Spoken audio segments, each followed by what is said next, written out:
अच्छा, पत्थर जड़ है कि चैतन्य है? जोर से बताओ, पत्थर जड़ है या चैतन्य है? मैया बोलो मेरी माँ, रात को कथा हो रही है, सो मत जाना।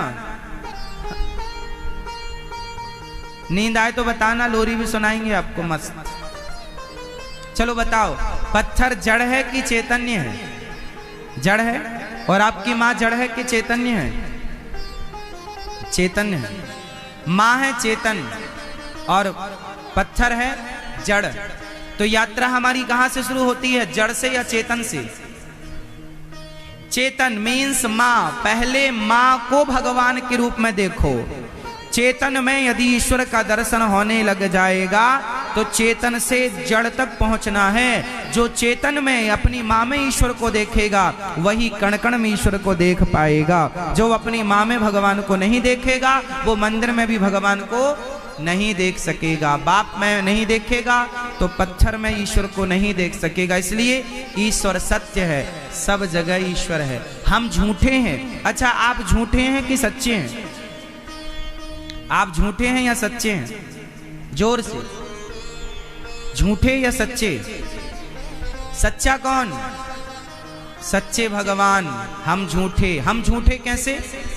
जब हम माँ के पेट से बाहर आए तो हम छोटे से थे, फिर हम लोग थोड़ा और बड़े हुए तो जवानी आई, फिर लड़कपन के बाद जवानी, फिर बुढ़ापा। मतलब हमारा शरीर बदलता गया, बदलता गया, बदलता गया। हाँ या ना? आप लोग रोज बदल रहे हैं। और ये बताओ कि सच बदलता है कि झूठ बदलता है? कौन बदलता है? सच कभी नहीं बदलता और झूठ हमेशा बदलता है। और हम लोग बदल रहे हैं। पैदा हुए थे तो छोटे से थे, थोड़ा बड़े हुए, फिर जवानी, फिर बुढ़ापा। हमारा शरीर बदल रहा, हमारे विचार बदल रहे हैं, हमारी सोच बदल रही है। बदलता हुआ झूठा होता है और ना बदलने वाला सच्चा होता है। इसलिए हम सब परिवर्तनशील हैं। ये संसार भी बदल रहा है, इसलिए सब संसार झूठा है। सत्य कोई है तो एक भगवान सत्य है। इसलिए झूठे शरीर से सच्चे भगवान को प्राप्त कर लेना समझदारी है। इसलिए झूठे शरीर को सच्चे भगवान में लगा देना चाहिए, वरना झूठा तो है ही, आज है कल रहेगा, इसकी गारंटी नहीं है। इसलिए उस सत्य परमात्मा की ओर अपने मन को लगाओ। ये संसार में रहो पर ये मान कर रहो कि ये झूठा है, सच्चे तो भगवान है। ईश्वर सत्य है। ब्रह्म सत्यम जगन मिथ्या। ईश्वर सत्य है। चित मीन्स प्रकाश। बताओ भगवान रहते कहाँ हैं? मैया बताओ भगवान कहाँ रहते हैं? कहाँ? आप बताओ मैया, आगे बैठी हो, चश्मा लगाए। कहाँ रहते हैं भगवान? यहाँ? एक्सरे करा लें। यहां रहते हैं तो एक्सरे में आ जाएंगे। कहां रहते हैं मैया बताइए? पीली मैया बताएंगे कहां रहते हैं भगवान? भगवान रहते हैं आपके विश्वास में। आप विश्वास है तो सब जगह ईश्वर, नहीं है तो कहीं नहीं है। तो ईश्वर सब में व्याप्त है। चित आनंद। भगवान का नाम है आनंद। इसलिए आनंदित रहा करो। नंद के आनंद भयो, जो हम लोग कहते हैं नंद के आनंद भयो, भगवान का नाम है आनंद। संसार में मिलता है सुख, और यदि सुख मिला है तो सुख का उल्टा क्या है? बोलो। दुख। लाभ का उल्टा क्या है? हानि।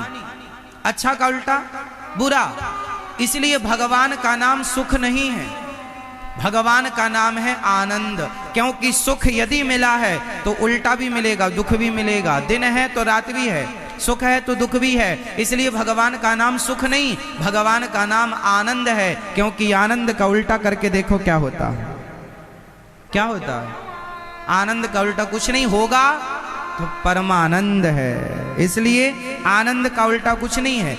इसलिए आनंद नाम ईश्वर का है। संसार में मिलता है सुख और भजन में, भक्ति में मिलता है आनंद। आनंद चाहिए तो भगवान की शरण में आओ, और सुख चाहिए तो संसार में भागते रहो, संसार के पीछे। संसार में सुख है लेकिन सुख के बाद दुख भी है। सुख है 5% तो दुख है 95%।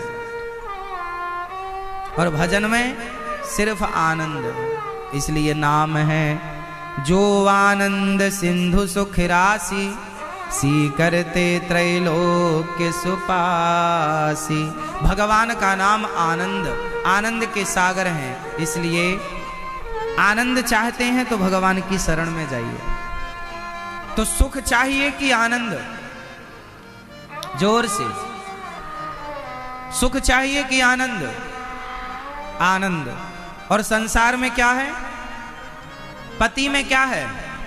सुख। पत्नी में क्या है? सुख। बच्चों में क्या है? सुख। खाने में क्या है? सुख। सोने में क्या है? यहां सुख रत्ती भर है, जरा सा जरा सा। संसार में सुख है थोड़ा थोड़ा थोड़ा थोड़ा थोड़ा। आपको यदि सुख चाहिए तो संसार में जाओ, मिल रहा है थोड़ा बहुत। अपार दुख है। और आनंद चाहिए तो फिर भगवान की शरण में। हे नाथ, मैं आपको कभी भूलू नहीं।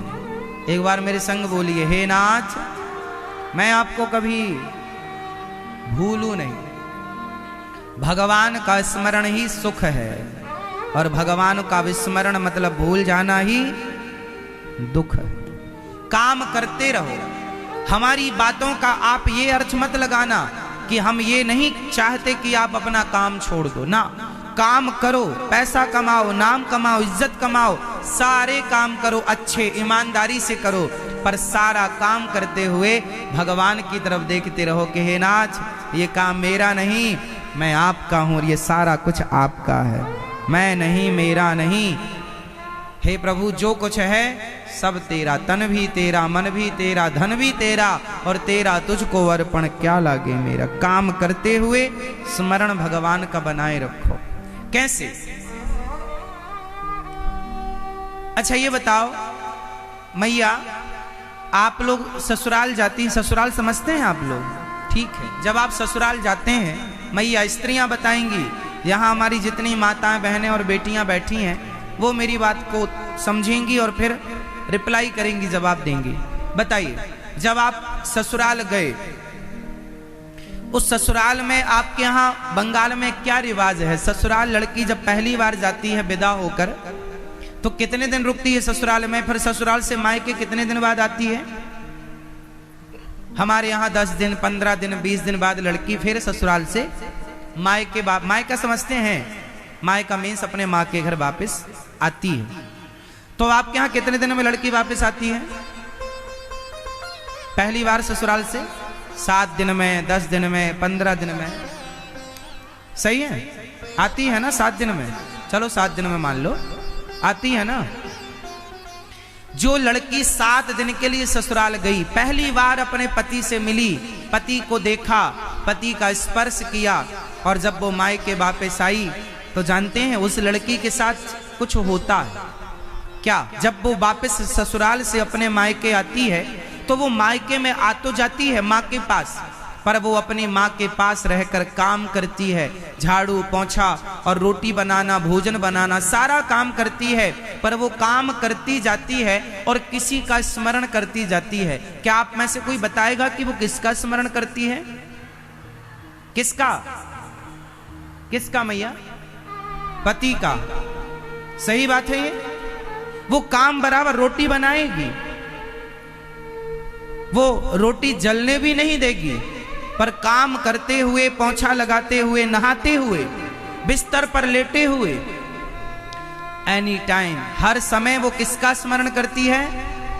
जोर से, पति का। सोचो कि 7 दिन के मिलन में वो काम करती जा रही है और पति का स्मरण करती जा रही है।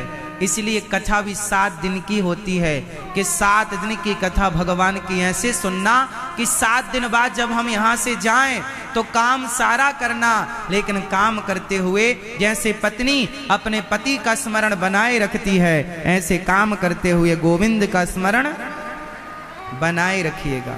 काम करिएगा सारा, लेकिन स्मरण भगवान का बना रहे। मैया काम करते हुए किसका स्मरण बना रहेगा? यदि पति का स्मरण संभव है काम करते हुए, तो भगवान का स्मरण संभव क्यों नहीं है काम करते हुए? तो काम करते रहिएगा और नाम जपते रहिएगा। यही स्मरण भगवान की भक्ति है और यही श्रेष्ठ उपासना। काम करते हुए स्मरण बना रहे। तो भगवान आनंद के सागर हैं।